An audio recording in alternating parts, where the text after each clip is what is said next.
Buenas tardes, muchas gracias a ARPO por ofrecer la posibilidad de impartir esta webinar de protección de las estructuras de hormigón frente al ingreso al gas radón.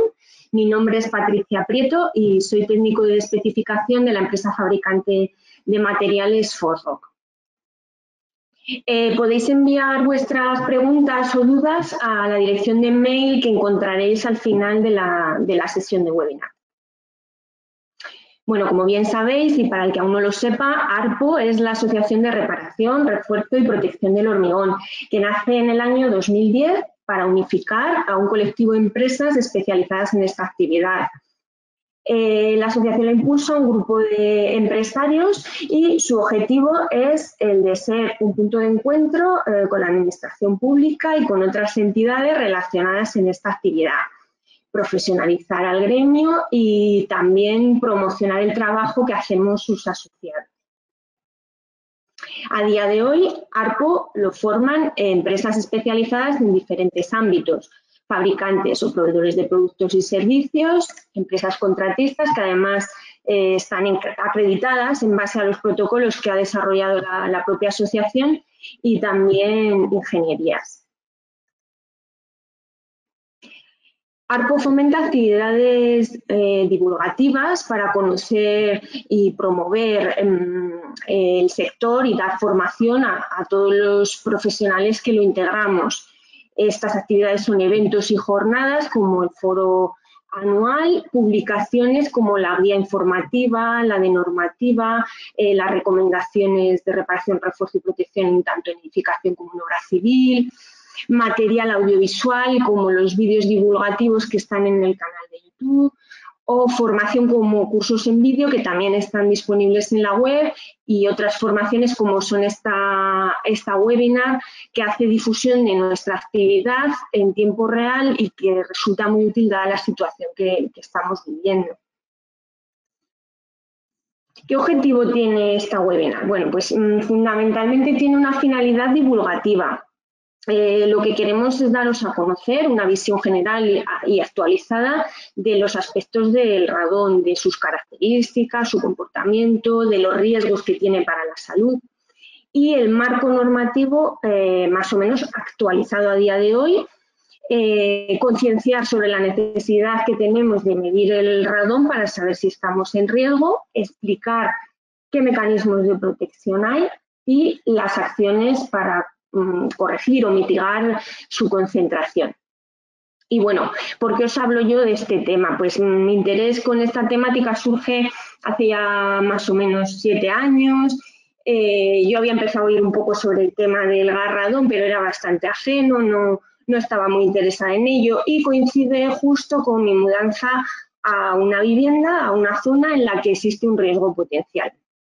Entonces, precisamente esta vivienda había participado en un estudio voluntario de medición del gas radón, que fue promovido por la Universidad de Cantabria y financiado por el Consejo de Seguridad Nuclear en los años 2010-2011 más o menos. Este estudio sirvió para elaborar el mapa potencial del radón que luego vamos a ver. Entonces es a raíz de ahí cuando pues, crece mi interés, empiezo a leer publicaciones, interesarme por este tema, por sus efectos, por cómo mitigarlo y la bibliografía total que he empleado la vais a encontrar al final de la exposición, pero os quiero adelantar que principalmente he seguido las publicaciones de los proyectos de investigación que ha llevado a cabo el Instituto de Ciencias de la Construcción, Eduardo Torroja, que pertenece al CSIC, como sabéis, y luego pues guías y otras publicaciones pues, del Consejo de Seguridad Nuclear, universidades como la de Cantabria y Santiago de Compostela, otras guías y recomendaciones de algunas comunidades autónomas y de otros organismos como la OMS o la Asociación del Radón de Reino Unido. Bueno, ¿qué es el gas radón? Pues el gas radón es un gas radiactivo de origen natural que no tiene ni olor, ni color, ni sabor, por lo tanto que no se detecta fácilmente a simple vista, que pesa más que el aire, se mueve muchísimo a cualquier cambio de presión y es un gas que se produce a partir de la desintegración natural del uranio, que está presente de forma natural en la corteza terrestre, en los suelos, en las rocas, ¿vale? Emana muy fácilmente del terreno, asciende entre los poros y finalmente llega a la superficie. Al pasar al aire es cuando se desintegra emitiendo partículas radiactivas. Bueno, hasta ahí iba todo bien, ¿no? El problema es que este gas tiende a concentrarse en los interiores de las edificaciones, en los espacios cerrados, sobre todo en los sótanos y en las plantas próximas al terreno. Bueno, en el exterior, al aire libre, vamos a decir que su incidencia es mínima. Se diluye muy rápido, sus concentraciones al aire libre están en apenas unos pocos becquerelios metro cúbico, mientras que en espacios cerrados sus concentraciones se acumulan, como hemos dicho, de manera imperceptible, no las notamos, y alcanzan varias decenas de miles de becquerelios metro cúbico, ¿vale? Estoy hablando de esta unidad, becquerelio metro cúbico, que es la concentración que se emplea para medirlo, ¿no? El becquerelio es esa unidad que mide las desintegraciones de un núcleo radiactivo. Bueno, ya hemos dicho también que la fuente más importante a la que se expone, a la que nos exponemos, es la infiltración de los gases procedentes del terreno. Bueno, ¿la exposición del radón tiene incidencia sobre la salud? Pues sí, desgraciadamente sí tiene incidencia. Hemos visto que el radón es la primera causa de muerte por cáncer de pulmón después del tabaco. Las partículas que inhalamos al respirar se depositan en las células de los tejidos alveolares, ¿no?, de nuestras vías respiratorias, y ahí es donde se puede dañar el ADN. Se ha demostrado que una exposición prolongada al radón puede producir la mutación de las células por esa radiación alfa que emiten los descendientes del radón en su desintegración y, bueno, pues producir ese daño genético. El radón, como hemos dicho, primera causa de muerte de pulmón de cáncer de pulmón en no fumadores, segunda en fumadores, por detrás del tabaco, y el riesgo de padecer cáncer en fumadores se multiplica por 5.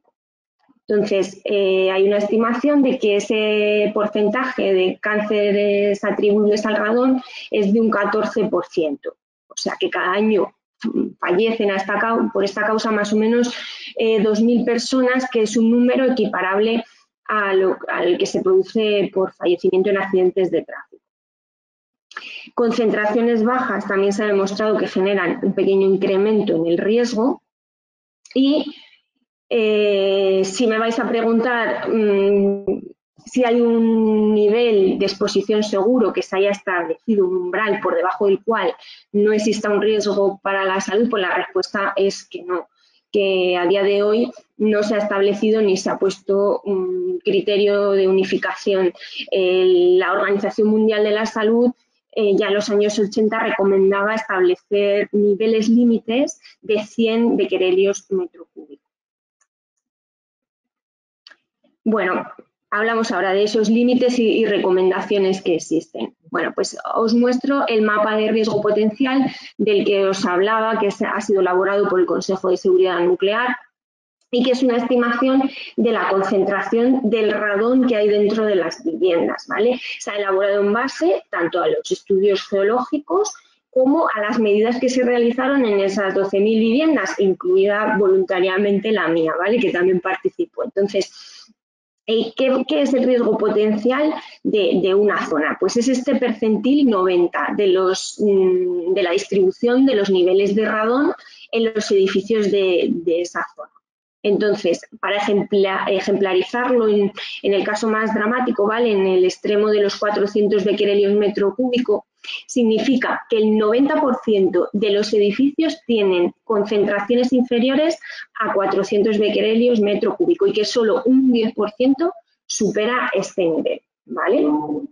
Bueno, el potencial de radón que vemos en este mapa, como hemos dicho, pues depende es un mapa geológico también, depende del terreno, de su capacidad de salar radón y de las características constructivas que tengan las viviendas que se han utilizado para este estudio. ¿Vale? Entonces, la norma ha establecido límites muy variables para viviendas existentes. En viviendas existentes roza pues, los 300 o 400 becquerelios, mientras que en vivienda nueva está entre los 200 y 300. Recordemos que los 100 de aquí es una recomendación, no es una norma, sino una recomendación de la OMS. ¿Qué fuentes de radón existen? Bueno, pues este gráfico representa el total de radiación que afecta al ser humano a lo largo de la vida. Entonces, como podéis ver, las fuentes artificiales representan solo este 13%. Estas fuentes son tratamientos médicos, depósitos radiactivos principalmente. Y el 87% restante son fuentes naturales, siendo el radón la mitad prácticamente de toda la radiación natural que recibimos. Bueno, hay porcentajes relevantes que, bueno, pertenecen a radiación cósmica, radiación gamma que proviene del terreno, también de la corteza, y radiación interna que también proviene de otros elementos derivados de la desintegración del uranio, como el tritio, el carbono 14 o potasio 40. Bueno, ya hemos comentado como fuentes de radón que el principal es el terreno, ¿vale? Que en función del contenido que tenga ese terreno, esa roca de contenido de uranio, va a ser más o menos activo en la generación de radón. También depende de su permeabilidad. Entonces, en esa tabla veis un poco las concentraciones más representativas que tiene el uranio en las rocas más comunes que nos encontramos en terreno. Luego, otra fuente puede ser el agua. Al emanar entre las rocas se puede transportar por las corrientes subterráneas, llegando a un balneario o a un manantial y desde ahí se puede liberar al aire. Esta contribución puede hacer que si exhale a locales cerrados, aunque se estima que esa concentración es muy, muy baja. Entonces, ahí sí que la Comisión Europea y la OMS determinaron que por debajo de 100 becquerelios por litro no sería necesario realizar controles. Otra fuente, por último, son los materiales de construcción. Los materiales que empleamos habitualmente contribuyen. Ladrillos cerámicos, el hormigón, el mortero, el yeso, todos los cementos, porque además contienen adiciones como cenizas volantes. Entonces, todos esos productos son muy variados, se hacen con diferentes materias primas y no podemos decir o estandarizar qué contribución tienen. Habría que medir o caracterizar uno a uno, pero en una estimación global se calcula más o menos que aportan de media un 20% del total de radiación que se registra en una habitación con una concentración media baja. O sea que estamos hablando de un orden de magnitud de 5 a 20 becquerelios metro cúbico, que es bastante poco. Bueno, ¿de qué depende que haya más o menos concentraciones de radón? Pues principalmente son factores geológicos como el tipo de roca que compone el terreno, o sea, cuánta cantidad de uranio tiene ese terreno, el grado de fracturación del terreno, es decir, cuanto más fracturada la roca, más alta va a ser la movilidad del radón, la permeabilidad al aire del terreno, más permeable, más cantidad de radón exhala, y el grado de saturación de ese agua del terreno. Por ejemplo, un terreno que está con los poros muy saturados de agua implica que haya una baja movilidad de radón. Entre los factores constructivos, pues la existencia de sótano en esa edificación, que actuaría como un espacio de contención, la existencia de un forjado sanitario, que lo mismo también haría como un espacio de contención del gas, la ventilación o renovación del aire entre el interior y el exterior, pues que depende del uso de la vivienda y de los hábitos de ventilación que se practiquen.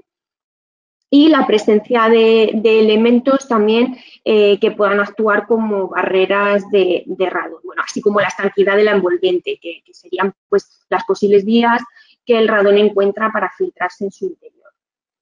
Y como factores meteorológicos, pues la diferencia de presión que existe entre el gas retenido en el terreno y en el exterior, que sería pues un factor fundamental, la presión. Las precipitaciones, porque las precipitaciones reducen, como hemos visto, la permeabilidad del suelo alrededor de la vivienda cuando está saturado. Pero esto favorece la entrada del gas a través del suelo seco sobre el que se encuentra la vivienda. ¿Vale? En cambio, en otras ocasiones asociamos precipitaciones con tormentas y con bajas presiones. Entonces, la exhalación del gas es menor. Ahí hay, bueno, pues un contrapunto, como nos ocurre también ahora, como veremos, con el viento. El viento presenta efectos contrarios. Por un lado, la velocidad del viento favorece que se filtre más aire a través de las carpinterías, por lo tanto vamos a reducir la concentración interior del gas, pero por otro lado, las presiones y las succiones que se dan entre fachadas van a generar una diferencia de presiones interior-exterior que favorece la entrada del gas a la vivienda. Bueno, ya por último, que me dejaba por ahí la temperatura. La temperatura también va a verificar el gradiente de presión y, por lo tanto, la entrada del radón. Ese gradiente de presión interior-exterior, que lo que produce es un efecto chimenea creando una depresión en el interior de la vivienda y va a favorecer la succión del radón que procede del terreno. Vale, ¿cuál es el mecanismo de exhalación del radón? Bueno, ya hemos dicho que el contenido de uranio que tengamos nos da una magnitud de la capacidad de ese terreno de generar radón. La permeabilidad del terreno, ya hemos visto que también es importante y que de ese parámetro depende que el radón escape de la roca, viaje por los poros y llegue a la superficie. Entonces vamos a hacer dos definiciones, que es exhalación, que es el parámetro que nos indica la cantidad de gas que deja escapar el terreno, y emanación, que es el parámetro que determina el movimiento del radón entre los poros del terreno hasta alcanzar la superficie.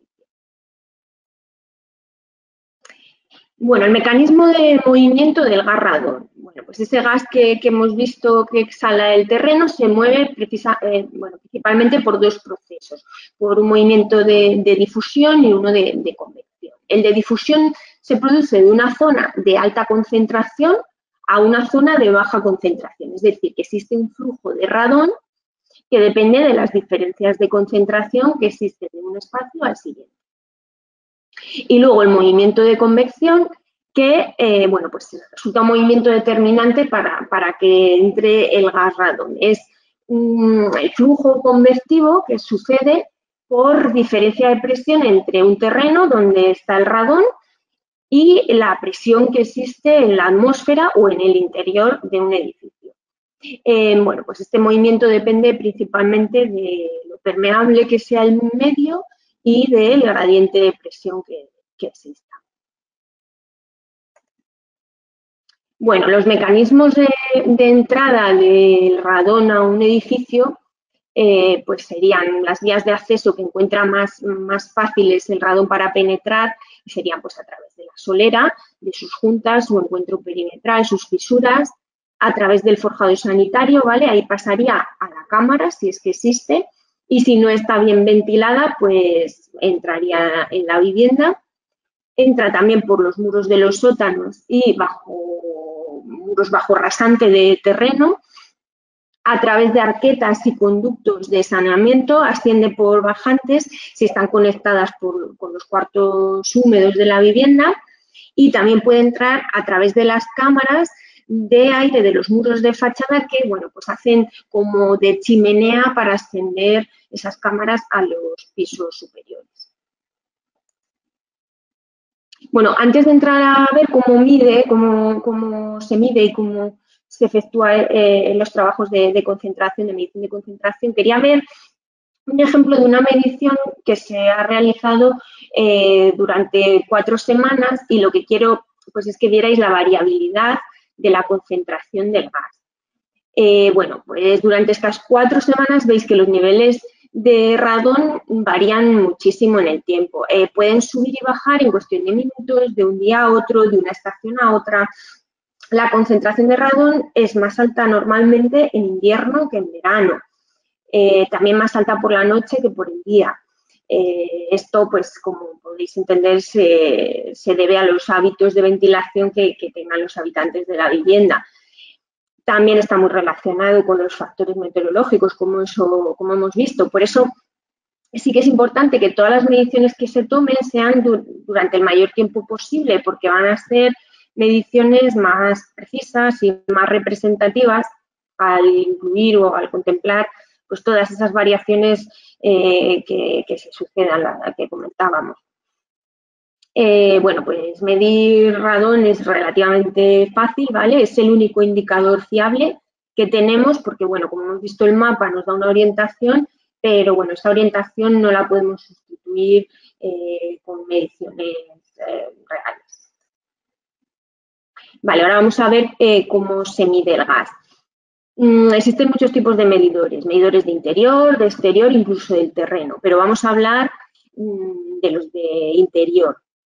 Depende del objetivo que persigamos, los hay a más largo plazo, más rápidos, por así decirlo, ¿vale? Entonces, cuanto más largo plazo, como hemos dicho, más variables debidas a otros factores ambientales o meteorológicos se van a recoger. Por lo tanto, pues la medición va a ser más exacta.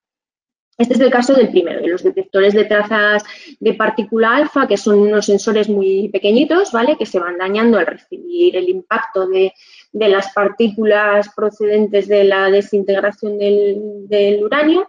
Y aunque es un método bastante lento, pues es fiable. Se recomienda pues emplearlo durante un año, pero también se pueden recoger datos fiables al menos por 3 meses.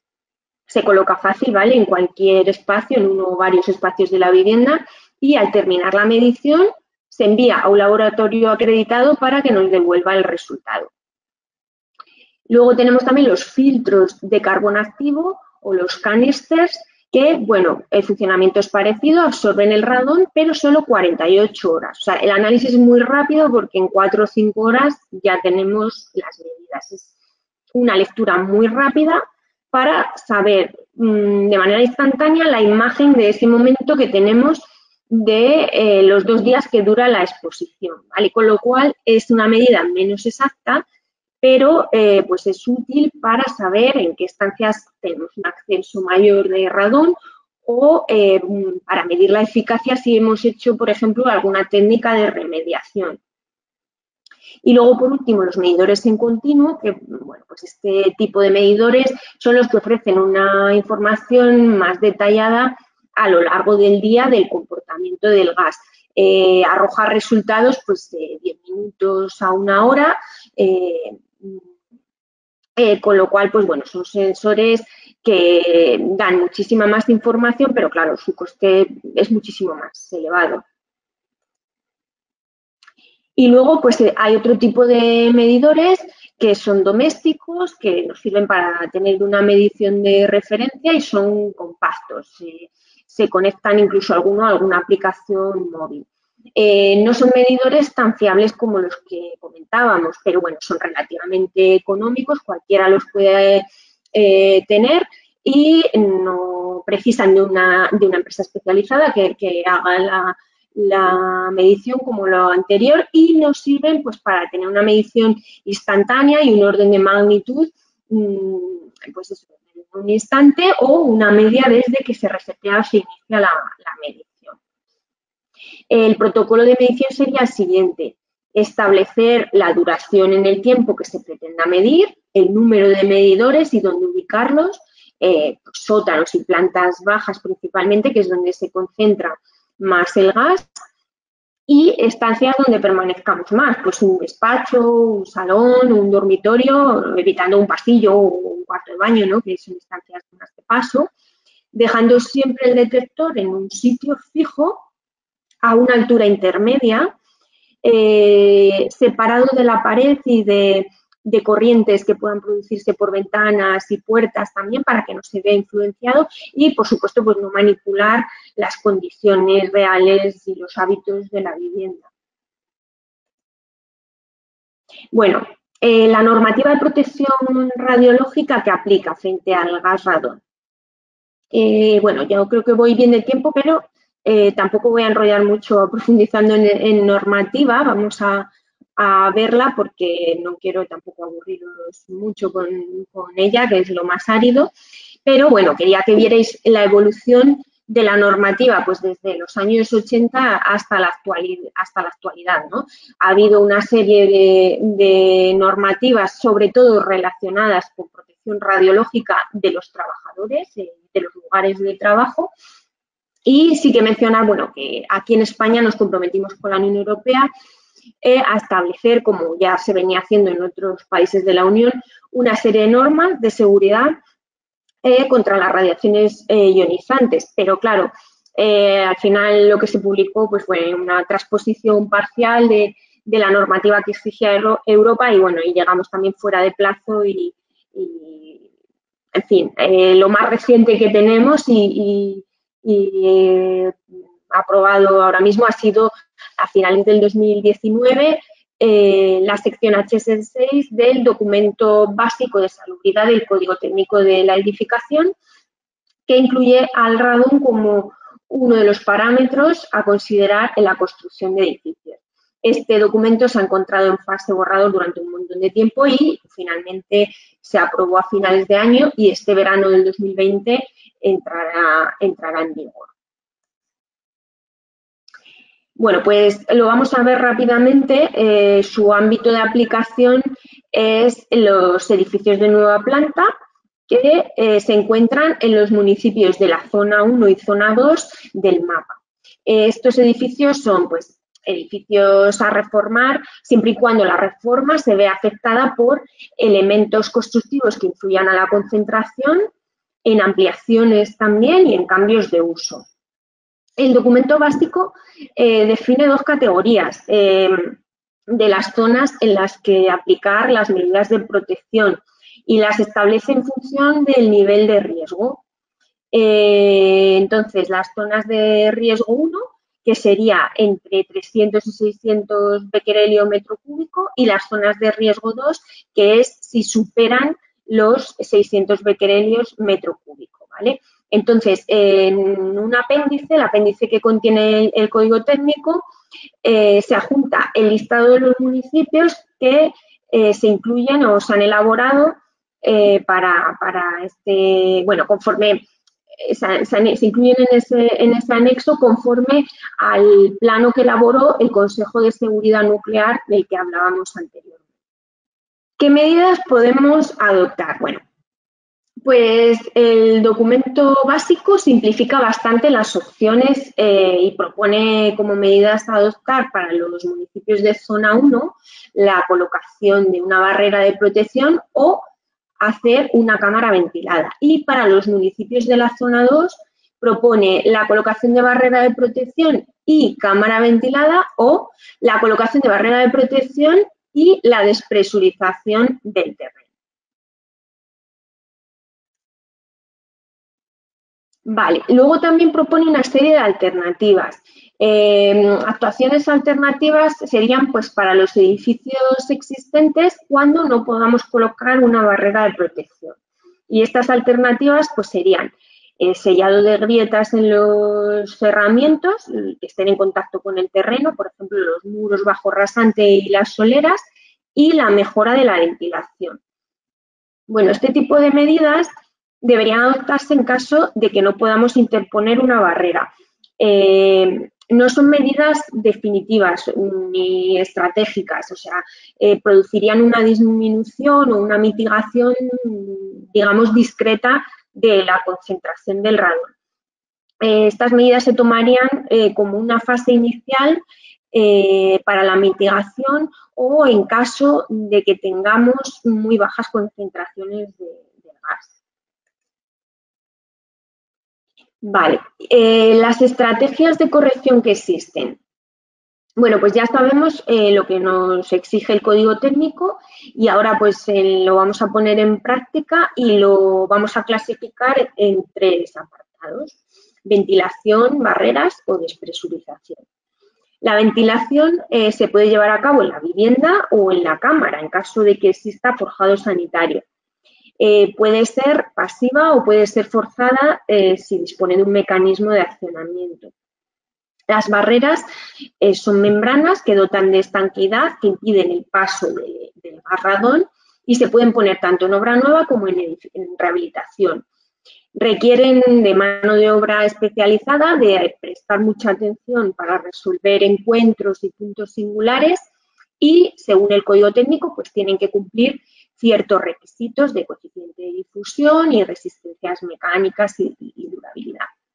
Y la despresurización, que consiste básicamente en extraer el gas de la zona donde se asienta el edificio y crear una vía de escape preferencial que reduce la cantidad de gas que entra al edificio.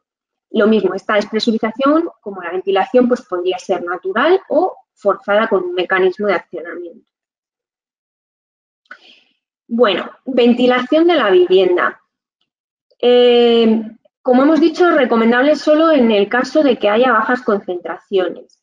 Esta remediación se basa en 2 mecanismos: en la dilución del gas por intercambio del aire exterior que está limpio con el aire interior, con lo cual se baja la concentración, y se modifica también, el otro mecanismo sería la modificación del estado de presiones, que, bueno, si introducimos una ligera presión en la vivienda, lo que hacemos es producir una presurización y evitar la entrada del gas.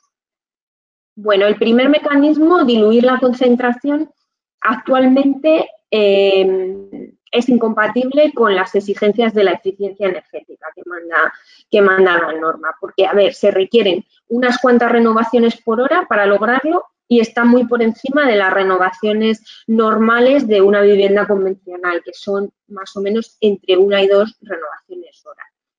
Pero ya está muchísimo más lejos del estándar Passive House, por ejemplo, que es el de minimizar las filtraciones hasta llegar por debajo de las 0,6 renovaciones por hora según un test Blower Door. Bueno, ¿qué otra opción hay? Pues tenemos la ventilación de la cámara de forjado sanitario o cámara, ¿vale? Si lo tenemos, pues es del tipo que sea y del espesor que sea, este espacio hace de cámara de contención y reduce considerablemente la concentración de radón que hay bajo la vivienda. No siempre esta medida va a ser suficiente. Se podría combinar, como hemos visto, con la colocación de una barrera para conseguir pues, una mejor protección. Y si no es suficiente también por sí sola, también se podría mejorar pues, con la colocación de un extractor mecánico. Bueno, dentro de la ventilación de cámara quería enseñaros pues, unas fotos de un forjado sanitario, cualquiera, como hemos dicho, es válido, de viguetas tipo cavity, de cualquier espacio es útil para hacer la ventilación y puede ser natural con la colocación de unas rejillas como medida pasiva. Hay que intentar que se logre una ventilación cruzada, colocándolas en fachadas opuestas o fachadas que tengan distintas orientaciones. Y luego en esta foto pues vemos el ejemplo de un extractor mecánico que podemos sacar el tiro a cubierta y conectarlo mecánicamente, o incluso podemos colocar pues una caperuza de estas que son reversibles con el viento, con lo cual pues sería hasta innecesaria bueno, pues electrificarlo. Ahora os presento un ejemplo gráfico bastante simple de una solución de remediación con ventilación.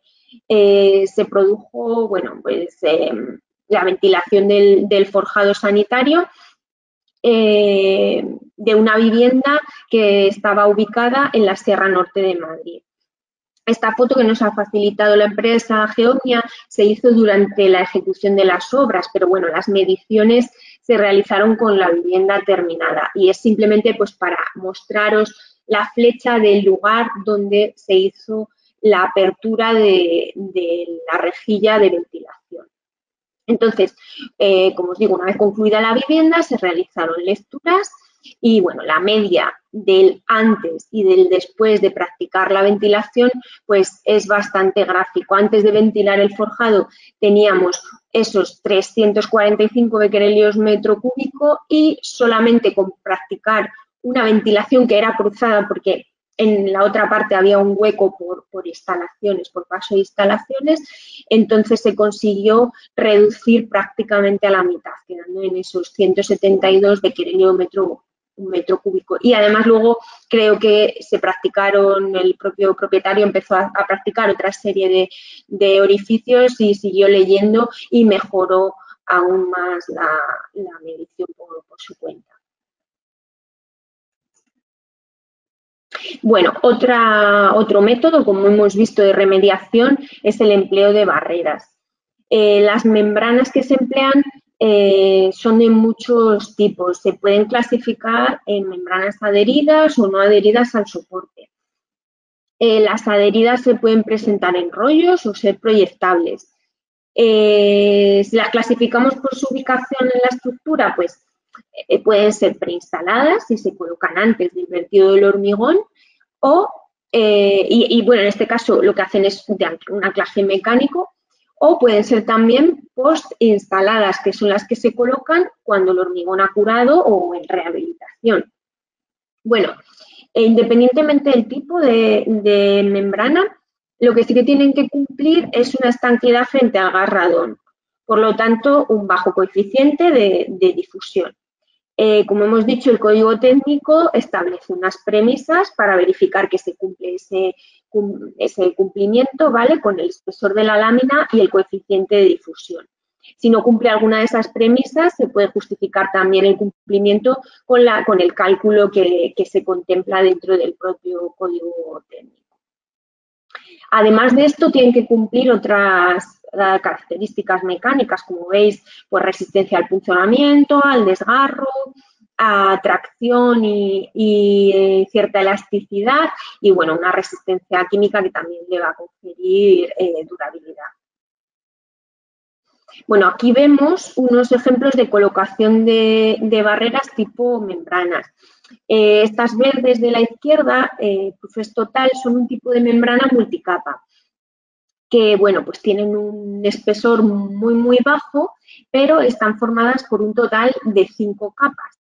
En el centro hay una capa de aluminio, que es la que ejerce de protección frente al gas y está entre medias de otras capas plásticas. Una de ellas es una malla de refuerzo de poliéster, pues que le confiere bastante pues, resistencia a la lámina.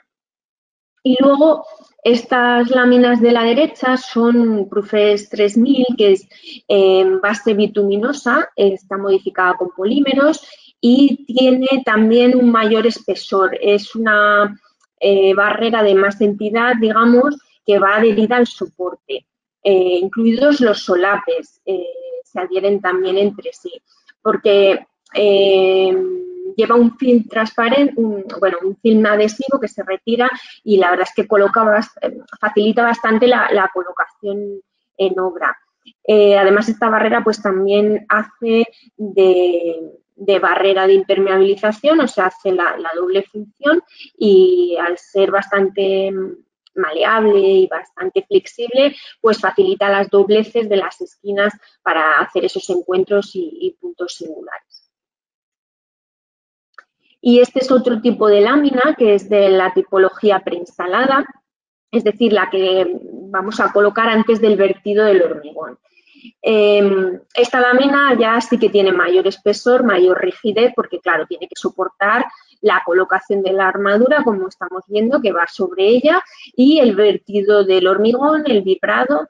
Entonces, bueno, pues como veis está compuesta por una membrana, una membrana de polietileno y a esa membrana se le ha añadido una malla Entonces, con esa malla que lleva soldada, lo que se logra es el anclaje mecánico al verter el hormigón encima de la lámina.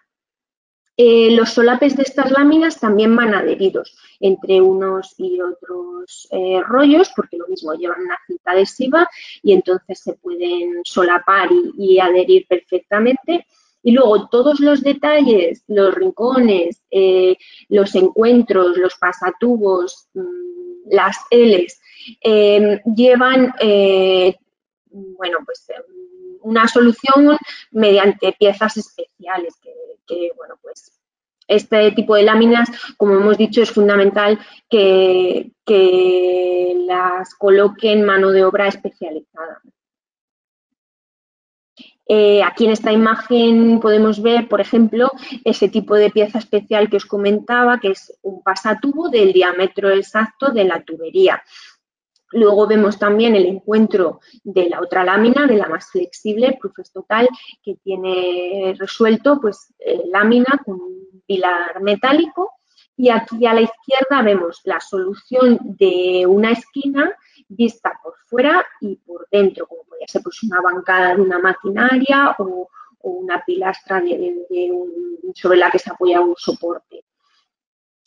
Bueno, es fundamental que se haga un estudio previo de la instalación de las barreras, tanto para rehabilitación como para obra nueva, porque sí que resulta imprescindible ofrecer la solución más adecuada, la que mejor solvente la problemática y la que, por supuesto, se adapte mejor a la tipología que tengamos edificatoria. Bueno, y por último, la tercera tipología de remediación, que sería la despresurización del terreno por debajo de la edificación, que, como hemos dicho, pues consiste básicamente en extraer el radón del terreno en el área donde ha asentado el edificio. Entonces, de este modo, lo que conseguimos es pues una vía de escape preferencial del gas que reduce el flujo de gas que podría penetrar al interior del edificio. Como hemos visto anteriormente, pues esta despresurización puede ser pasiva o forzada si lleva un mecanismo de accionamiento, siendo pues forzada, como ya he repetido varias veces, pues con más eficacia. Bueno, aquí vemos distintos tipos de colectores empleados para la despresurización del terreno, ¿vale? Desde una simple arqueta que está hecha con ladrillo perforado, que lo que permite es la comunicación del gas con el terreno, ¿no? Hasta, bueno, tubo de drenaje, un tubo normal DREN, metido dentro del encachado de la solera, y unas tuberías también con unas piezas de captación en los cruces que todas estas tuberías pues lo que hacen es conectar con el exterior del terreno para evacuar el gas. Lo mismo, pues lo podemos forzar o lo podemos dejar de manera natural, pero bueno, sin repetir más que si extraemos con un mecanismo mecánico, pues la eficiencia es mayor. Y bueno, dentro del apartado de despresurización sí que quería mencionar otra opción que existe, que sería la presurización, aunque supondría lo contrario, que es introducir aire desde el exterior al interior. Aire limpio con una pequeñísima presión, pues una presión imperceptible, ¿vale? Entonces así conseguimos el efecto contrario. Reducimos el flujo de filtración de gas al interior del edificio. Este método lo vamos a relacionar con los sistemas de ventilación forzada que hablábamos al principio cuando hablábamos de la ventilación de la ventilación de la vivienda como opción de remediación y del estándar Passive House. Bueno, y ahora os presento un caso práctico de remediación de una vivienda de construcción tradicional en la sierra, también la Sierra Norte de Madrid, y compuesta por una planta semisótano y una planta primera, las dos habitables. Disponía de una solera bastante pobre, bueno, luego la veremos, que apenas era un hormigón de limpieza, y se hicieron mediciones y bueno, pues resulta que en la planta sótano, durante el tiempo en el que se estuvo midiendo, la concentración, como podéis ver, pues se acercaba a la media de concentración a 1000 becquerelios metro cúbico, mientras que en la planta primera pues llegaba aproximadamente pues la media a 380 o 400 becquerelios metro cúbico.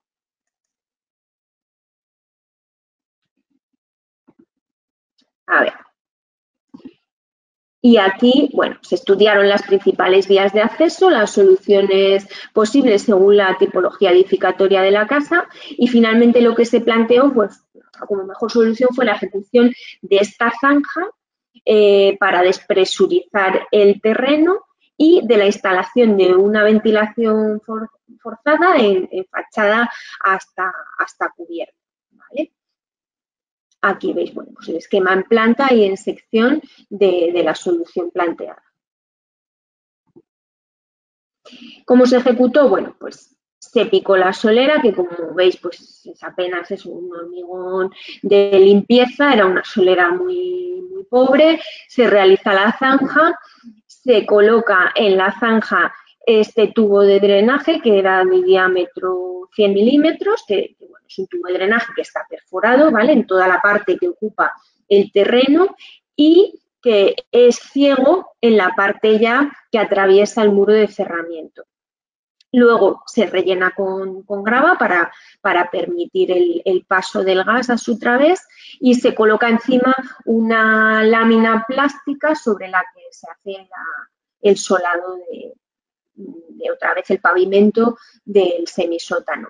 Se coloca ya en la parte ciega la tubería que sale a cubierta y en ella se instala un pequeño extractor mecánico que tiene aproximadamente 70 vatios de potencia, o sea, no requiere una gran potencia.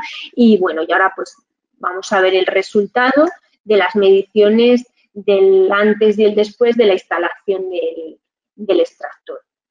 El resultado, como veis, es bastante gráfico.